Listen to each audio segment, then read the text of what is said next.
This is Detective Jim Leavelle, who was this morning handcuffed to Oswald and was bringing him out to the car to be transferred to the county jail.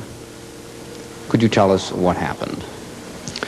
We were proceeding with the prisoner as scheduled from the jail office out to the ramp where the automobile was waiting. And as we reached the area where the car was parked, the man from the crowd emerged, and there was 100 or more newspapermen and cameramen in the area, and it was almost a solid wall of flesh in front of us and to our left, composed of the news media.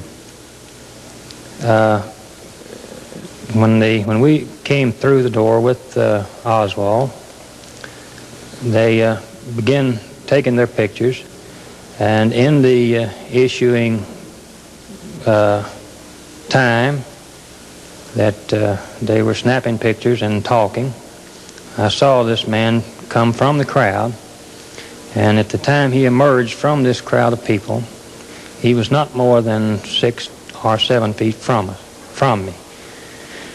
And I dare say that had I known that he was going to be there, the swiftness with which it happened, I doubt if anyone could have prevented it. Did you see the gun in his hand as he came? I saw the gun in his hand as he emerged from the crowd. But being such a short distance from me, I had no time to say anything. I did jerk Oswald to try to jerk him behind me. Now, you were handcuffed to him? I was handcuffed to him and also had a hold of the waistband of his trousers. I tried to jerk him behind me, but he had and I reached up and caught a hold of Jack Ruby's shoulder, left shoulder, and shoved back on him. At the same time pulling on Oswald. But he had this .38 snub-nosed pistol, and all he had to do was pull the trigger. It was a double-action gun, and therefore the whole episode only took a matter of a second to take place. Now, when Oswald fell to the ground, was he unconscious at that point? I would say if he was not, he was nearly so. Just as soon as my partner on the other side, Mr. Graves, grabbed Jack's hand with the gun in such a manner that he couldn't fire it anymore. Did he try to fire it again? Yes, he was still, with his left hand, he had the gun in his right hand, he was trying to pull it around, and I could tell that he was still trying to snap the pistol. But Mr. Graves had it in such a manner that he couldn't fire it anymore. Did you speak to the victim on the ground? Yes, I immediately picked him up then with another officer, I don't remember who that was, and carried him back inside the jail office to get him away from the area.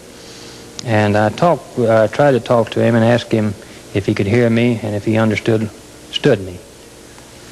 He never did answer me, and his eyes were partially closed. As far as I know, he never regained consciousness. How has this affected the morale, the spirit of the police force? Well, I think that I can probably speak for all the officers here, that I've heard many of them comment on it, and I think that they all feel very deeply about it. They regret the incident happening. We regret the shooting that occurred to the president on Friday, and certainly this hasn't helped their feelings any at all. Mr. Ruby didn't better our cause any by shooting Oswald. Did you recognize him when he came through?